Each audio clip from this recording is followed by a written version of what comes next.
ये कितने शर्म की बात है कि जिस नेपाल से हमारा रोटी और बेटी का रिश्ता है, उस देश की बेटी के साथ जब घिनौना अपराध हुआ तो हम और आप सिर्फ तमाशा देखते रहे। ये कितने अफसोस की बात है कि जिस देश के साथ हमारे गहरे संबंध हैं, उस देश की बेटी के साथ हमारे यहाँ पाप हुआ और हम और आप कुछ नहीं कर पाए।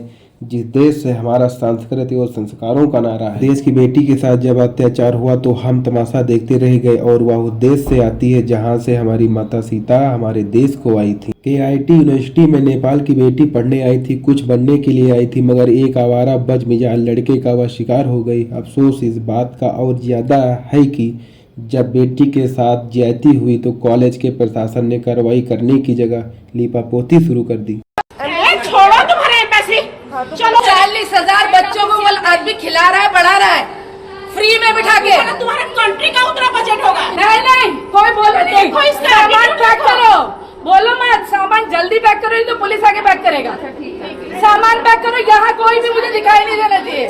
जो भी यहाँ दिखाई देगा उसके आगे उसमें डिसिप्लिनरी एक्शन। नेपाल की बेटी को इंसाफ देने के बजाय नेपालियों पर दाग लगाने की कोशिश कर दी। ऐसे ही मानसिकता के कुछ लोग हिंदुस्तान को शर्मसार कर रहे हैं।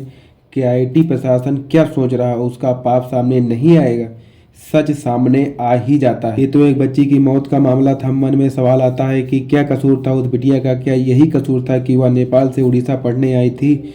सच कहें ऐसा कोई कसूर नहीं उस बेटी प्रकृति का जिससे उसे जान गंवानी पड़ी। मेरे नेपाल के दोस्तों, KIT यूनिवर्सिटी में जिसने हमारी बिटिया के साथ अत्याचार किया, जिसने उस अत्याचार को छिपाने की कोशिश की, इनसे हमारा भारत नहीं बनता।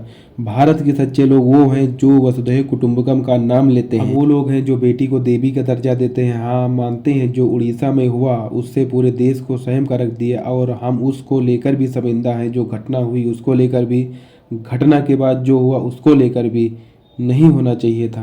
कैसे एक बेटी आत्महत्या करने पर मजबूर हो सकती है, कैसे ये अपराध है। और नेपाली छात्रों को बंधक बना लिया गया, वो भी नहीं होना चाहिए था।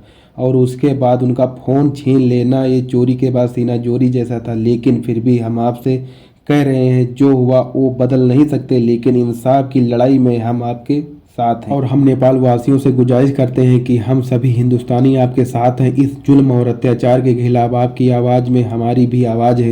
हिंदुस्तान और नेपाल के रिश्ते की जड़ें बहुत गहरी हैं, और इस तरह की मानसिकता के कुछ लोग उन जड़ों को हिला नहीं सकते। हम आपके साथ हैं और इंश्योर करेंगे जब तक उसे इंसाफ नहीं मिल जाता, इस लड़ाई को हम आपके साथ पूरी बुलंदी से लड़ेंगे। जय हिंद, जय भारत, जय नेपाल।